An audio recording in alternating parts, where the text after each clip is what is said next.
சுரேஷ் மதிக்கு அடங்கியெல்லாம் இருக்க வேண்டியதில்லை. ஒரு மனுஷனாக இருந்தாவே மதிக்கு ரொம்ப பிடிக்கும். அதை யாருமே இந்த சுரேஷ் வீட்டில் இருக்கிறவங்க புரிஞ்சுக்க மாட்டேங்கிறாங்க. என்ன பண்ணுறது, மலர் சொன்னதுக்கெல்லாம் தலையாற்ற மாதிரியும் மதியும் ஆட்டணும்னு எதிர்பார்த்தா மதி திருப்பி கேட்பாங்க தானே. இப்போ கேட்கும்போது தான் ஒரு விஷயமுமே அவங்களுக்கு புரிய வருது. ரேவதி வீட்டுக்கு போயிட்டு வரோமா அப்படின்னு சொல்லிட்டு கிளம்பி போயிடுறாங்க. போன உடனே ஃபோன் பண்ணுறாங்க மலருக்கு. அண்ணி செம்ம மாஸ் அண்ணி, மதிதான் நீ நினச்சது எல்லாம் செய்கிறா. நம்மளால செய்ய முடியாததெல்லாம் மதிதான் நீ செய்கிறா. நம்ம எப்போவுமே மதிக்கு சப்போர்ட் பண்ணணும் அண்ணி. நம்மளும் விட்டுட்டோம், அந்த பொண்ணுக்கு சப்போர்ட் பண்ண யாரும் இல்லை அண்ணி.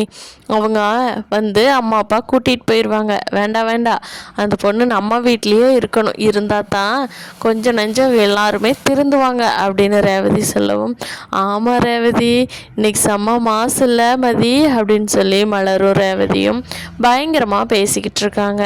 அப்போ தங்கராஜ், என்னடி உங்கள் வீட்டில் என்ன தம்பி பொண்டாட்டி பண்ணுற அலப்பறை சின்ன அலப்பறை எல்லாவாட்டிருக்கு, என்ன நீ போய் வாய் உனக்கு பயங்கரமாக போகுது, எப்போவுமே இப்படியெல்லாம் பேச மாட்டார் ரேவதி, இப்போ என்ன பட்டை கிளப்புற மதிக்கு சப்போர்ட்டா அப்படிங்கிறாங்க. ஆமாங்க, சுரேஷ் பண்ணினது தானே தப்பு, அப்புறம் மதிக்கு சப்போர்ட் பண்ணாமல் என்ன பண்ண சொல்கிறீங்க, சுரேஷ் அடித்தது சரின்னு சொல்கிறதா அப்படிங்கிறாங்க. இல்லை ரொம்ப வாய் அதிகமாக போகுதே அப்படின்னு சொல்லிகிட்ருக்காரு. அப்போது சுரேஷை வர சொல்லியிருந்தார் வீட்டுக்கு. சுரேஷ் யூனிஃபார்மெல்லாம் மாட்டிக்கிட்டு வீட்டுக்கு வர்றாங்க. அப்போது வாடா சாப்பிட்டியா இல்லையா அப்படிங்கிறாங்க ரேவதி. இல்லைக்கா, சரி இருவா எடுத்து வைக்கிற சாப்பிடு, வாங்க நீங்களும் 2 பேர் சாப்பிடுங்க அப்படின்னு சொல்லவும், சுரேஷ் நீ போய் எடுத்து வைமா வர்றோம் அப்படின்னு சொல்லிட்டு ரேவதி அனுப்பிச்சி வச்சுட்டு, என்னடா பண்ணி தொலைச்ச, எதுக்குடா அந்த பொண்ணு கத்துனா, நீ எதுக்குடா அடித்த அப்படிங்க. மாமா நான் அவகிட்ட ஆசையாக தான் மாமா பேச போனேன், ஆனால் அவள் திருப்பி கத்துறா மாமா, சவுண்டு போட்டு பேசுகிறான், அதான் ஓங்கி அடிச்சிட்டேன் அப்படிங்கிறாங்க.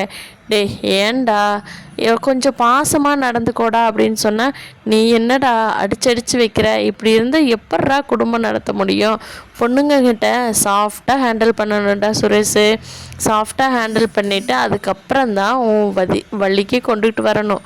சும்மா நீ பாட்டுக்கு ரஃப் அண்ட் டஃப்பாக போலீஸ் ஸ்டேஷன்லையாட்டவே பண்ணாத, குதிக்காதடா, நீ இருக்கிற வளர்த்திக்கு ஏன்டா குதிச்சு கோவப்படுற, ஃபஸ்ட்டு கோவத்தை கண்ட்ரோல் பண்ணுடா சுரேஷ் அப்படின்னு சொல்லி தங்கராஜ் அட்வைஸ் பண்ணுறாங்க. இல்லை மாமா, அவள் என்னை கடுப்பேற்றி விடுறா மாமா அப்படிங்கோ. இல்லைடா, இனிமேல் என்ன கடுப்பு வந்தாலும் பொறுமையாருடா சுரேஷ், பொறுமையாரு, உனக்கு வேலை முக்கியம் அப்படின்னு நீ மனசுக்குள்ளே சொல்லி பழகு, அப்போ உனக்கு கோபம் வராதுடா சுரேஷ் அப்படிங்கிறாங்க. சரி மாமா, ட்ரை பண்ணுறேன் அப்படிங்கிறாங்க. இங்கே மலர் மதிக்கு இப்போ வேலைக்கு போகிறது இல்லாதனால மலர் கூட கிச்சன் ஹெல்ப் பண்ணலான்னு சொல்லி போகிறாங்க. அப்போது மலர் மதி வா மதி சாப்பிட்றியா அப்படிங்கிறாங்க. அக்கா நீங்கள் சாப்பிட்டீங்களா அப்படிங்கிறாங்க. இல்லை மதி, இப்போ தானே எல்லோரும் கிளம்புனாங்க, இன்னும் கொஞ்சம் நேரம் ஆகும் அப்படிங்கும். வாங்க 2 பேரும் சேர்ந்து சாப்பிட்டு வேலை பார்க்கலாம் அப்படிங்கும். இல்லை மதி, எனக்கு இன்னும் கொஞ்சம் நேரம் வேலை இருக்குது, நான் முடிச்சுட்டு வந்துடுறேனே அப்படிங்கும். அட வாங்க அக்கா, 2 பேரும் சேர்ந்து சாப்பிட்லாம் அப்படின்னு சொல்கிறாங்க. இன்னைக்கு சூப்பராக பேசினேன் மதி, சுரேஷ் அடித்தா அடி வாங்கிட்டு இருக்கணுமா என்ன, கரெக்டு மதி, நீ பண்ணினது தான் எனக்கு ரொம்ப எக்ஸைட்மெண்ட்டாக இருந்துச்சு தெரியுமா அப்படிங்கிறாங்க. அப்படியே சொல்கிறீங்க அப்படிங்கிறாங்க. நான் ஒன்றும் பெருசாக எதுவும் பண்ணலையே, நான் தானே அவன் அடித்ததுக்கு தானே திருப்பி அடித்தேன் அப்படின்னு சொல்லி கேட்குறாங்க மதி. அதுக்கு மலர் இருந்துக்கிட்டு, ஆமாம் மதி, நீ அடித்ததுக்கு தான் அடித்த, ஆனால் நம்ம வீட்டு ஆளுங்களையெல்லாம் சமாளிச்சே இல்லை, செம்ம மதி. அப்புறம் உங்கள் அம்மா அப்பா எப்போ பாரு மன்னிச்சிருங்க மாப்பிள்ளை, மன்னிச்சிருங்க சம்மந்தி அப்படின்னு கேட்காம இந்த தடவை என் பொண்ணை நான் கூட்டிகிட்டு போயிடுறேன், அவள் இங்கே இருக்கிறது பிடிக்கலண்ணா அப்படின்னு சொன்னாங்க பாரு, செம்ம மாசுமதி அப்படிங்கிறாங்க. ஆமாங்கக்கா, நானே எதிர்பார்க்கல அப்பா இப்படி சொல்லுவாருன்னு, நான் கூப்பிட்டு அம்மாட்ட பேசணும் அப்படிங்கிறாங்க. ஓ அப்படியா மதி அப்படிங்கிறாங்க. ஆமாம் அப்படின்னு சொல்லிட்டு, மதி சுரேஷ் நல்லவன் தான் மதி, ஆனால் எப்படியோ ஏதோ ஒரு கோவத்தில் கத்தி வீணாக சண்டை கட்டிக்கிறா மதி, நீ கொஞ்சம் அனுசரிச்சுக்கோ அப்படிங்கிறாங்க. என்னங்க பழையபடி ஃபர்ஸ்ட் இருந்தால் அட்வைஸ் பண்ணுறீங்களா அப்படிங்கிறாங்க. இல்லை இல்லை அட்வைஸ் இல்லை மதி, ஆனால் அவங்ககிட்டயும் நல்ல குணமெல்லாம் இருக்குது, அதையும் நீ நோட்டீஸ் பண்ண விட்டுறாத அப்படிங்கிறாங்க. சரி சரி அப்படிங்கிறாங்க. மதியோட அம்மா அப்பா வீட்டுக்கு போனதும் மதியோட தங்கச்சி கேட்குறாங்க, அப்பா அம்மா என்னாச்சு, அக்கா நல்லா இருக்காளா, என்ன பிரச்சனை அப்படிங்கிறாங்க. அது ஒன்றும் இல்லைடா அக்கா இப்போ நல்லா இருக்கான், பிரச்சனை எல்லாம் சால்வ் ஆயிடுச்சு அப்படிங்கிறாங்க. அந்த வீட்டுக்கு கல்யாணம் பண்ணி கொடுத்து அக்கா படாத பாடு பற்றா போங்க அப்படிங்கிறாங்க. உனக்கு தெரிஞ்சதும் கூட எங்களுக்கு அன்னைக்கு யோசிக்க தெரியல, நல்ல குடும்பம்னு நினச்சி கல்யாணம் பண்ணி கொடுத்துட்டோம், பாவம் நம்ம மதி தான் ரொம்ப கஷ்டப்படுறா அப்படிங்கிறாங்க. முடியலன்னா கூட்டிகிட்டு வந்துடலாமில்லங்கப்பா அப்படிங்கிறாங்க. ஏண்டா நீ யோசிக்கிற அளவுக்கு நாங்கள் யோசிச்சிருக்க மாட்டோமா, இல்லை பரவாயில்ல அப்படின்னு சொல்லி அவங்க வீட்டாளுங்களும் சொல்லவும் தான் நாங்கள் மதியம் அங்கே விட்டுட்டு வந்தோண்டா அப்படிங்கிறாங்க. சரிப்பா, நீ போய் காலேஜுக்கு லேட் ஆச்சுன்னா கிளம்பு அப்படின்ட்டுறாங்க. சரின்னு சொல்லிவிட்டு அந்த பொண்ணு கிளம்பி போயிடுது. பாக்யராஜ் சொல்கிறாங்க, மலரே மலரே இன்றைக்கி நான் பேங்க்லேருந்து வர்றது கொஞ்சம் லேட் ஆகும் மலரு, நீ எனக்காக வெயிட் பண்ண வேண்டாம், பாப்பா சாப்பிட வச்சுட்டு தூங்கவே நான் வந்துடுறேன் அப்படிங்கிறாங்க. ஏங்க என்னாச்சு அப்படிங்கிறாங்க. இன்றைக்கி இன்ஸ்பெக்ஷன் போயிட்டுருக்கு மலரு, கொஞ்சம் லேட் ஆகும் அதனால தான் அப்படிங்கிறாங்க. சரிங்க அப்படிங்கிறாங்க. அப்போது பாக்யராஜ் சரி நான் கிளம்புறேன் அப்படின்னு சொல்லிட்டு வரேன்ப்பா அப்படின்னு சொல்லி மதிக்கிட்டையும் சொல்லிட்டு போகிறாங்க. சரிங்க அப்படின்ட்டுறாங்க. அப்போது மதி சொல்கிறாங்க, அக்கா நீங்களும் உங்கள் வீட்டுக்காரரும் பார்க்குறக்கே ரொம்ப அழகாக இருக்கீங்கக்கா அப்படிங்கிறாங்க. ஏன் மதி அப்படி சொல்கிற, நான் இந்த அழுக்கு நைட்டியோடு இருக்கிறது உனக்கு அழகாக தெரியுதா என்ன அப்படிங்கிறாங்க.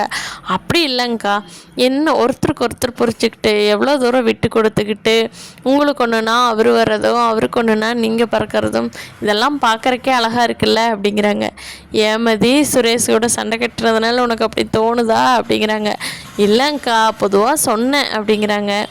கரெக்டு தான் மதி, பாரு இன்னும் கொஞ்ச நாள் போய் சுரேஷு நீயும் பார்த்து நாங்கள் பொறாமப்படுற அளவுக்கு 2 பேர் மாறுவீங்க, அன்னைக்கு நான் வச்சுக்கிறேன் அப்படிங்கிறாங்க. அதுக்கு மதி இருந்துட்டு வாய்ப்பே இல்லை, அது உங்கள் லைஃப் லாங் நடக்காது அப்படிங்கிறாங்க. என்ன மதி அப்படியெல்லாம் இல்லை, சுரேஷிட்டு இருக்கிற நல்ல குணத்தை நான் இனிமேல் உனக்கு சுட்டி காட்டி கொடுக்குறேன் பார், அப்போ தான் உனக்கு சுரேஷை புரிஞ்சுக்குவான், சுரேஷ்கிட்டையும் நான் பாக்யராஜை பேச சொல்கிறேன், அப்போ தான் 2 பேரும் ஒருத்தருக்கு ஒருத்தர் புரிஞ்சுக்குவீங்க அப்படிங்கிறாங்க. என்னத்தை புரிஞ்சு, வாய்ப்பே இல்லை அப்படிங்கிறாங்க. இல்லை மதி நீ வேணா பாரு ஃப்யூச்சரில் என்ன நடக்குதுன்னு அப்படின்னு மலர் பெட்டு கட்டுறாங்க மதிக்கிட்ட. சரி சரி உங்களை நம்பிக்கையை நான் கெடுக்க விரும்பல, அப்படியே நம்பிட்டுருங்க அப்படின்னு மதி சொல்லிடுறாங்க. அப்போது அங்கே உள்ளேருந்து வந்த லக்ஷ்மி, என்ன மலர் 2 பேரும் இன்னும் என்ன பேசிகிட்டு இருக்கீங்க தொணன்னு, டிஃபன் ஆச்சா இல்லையா அப்படிங்க. எல்லாமே செஞ்சு வச்சுட்டு தாங்க அத்தை நாங்கள் பேசிகிட்ருக்கோம். ஆமாம் 2 பேர் எதுவும் கூட்டு சதி போட்டு இன்னும் யாரை அடிக்கலாம் யாரை கொத்தலாம் அப்படின்னு எதுவும் பிளான் பண்ணிடாதீங்க அப்படிங்கிறாங்க. அப்போது மதி இருந்துக்கிட்டு, என்னங்க நாங்கள் எப்போ பார்த்தாலும் அடிக்கிறதா வேலையை வச்சுருக்குறோமா அப்படிங்கிறாங்க. மலர்ந்துட்டு, மதி அமைதியாக இருமதி, எதுவும் சண்டை வர வேண்டாம் அப்படிங்கிறாங்க. பாருங்கள் அப்போ என்ன பேசுகிறாங்கன்னு, இவங்க பையன் பண்ணின தப்புக்கு நான் பள்ளி ஏற்றுக்கணுமா அப்படிங்கிறாங்க. சரி விடு மதி விடு அப்படின்னு சொல்லவும் எல்லாருமே அமைதியாகிடுறாங்க. ராகவன் வந்துட்டு, லக்ஷ்மி நீ அமைதியாவா, எதுவும் பேசி திருப்பியும் மாப்பிள்ளை எல்லாத்தையும் வர வச்சிடாத, நீ அமைதியாக பேசாமல் வா லக்ஷ்மி அப்படிங்கிறாங்க. வந்துட்டேங்க அப்படின்னு சொல்லிட்டு லக்ஷ்மி போயிடுறாங்க. எல்லாத்துக்குமே மதி பார்த்தா ரொம்ப காண்டாக இருக்குது. மதியோட குணத்தை எப்போ புரிஞ்சுக்குவாங்கங்கிறத நீ வரப்போகிற நாட்களில் பார்க்கலாம் ஃப்ரெண்ட்ஸ். இந்த வீடியோ பிடிச்சிருந்தா லைக் பண்ணிக்கோங்க. நீங்கள் என்ன நினைக்கிறீங்கன்னு கீழே கமெண்ட் பண்ணுங்கள். தேங்க்யூ.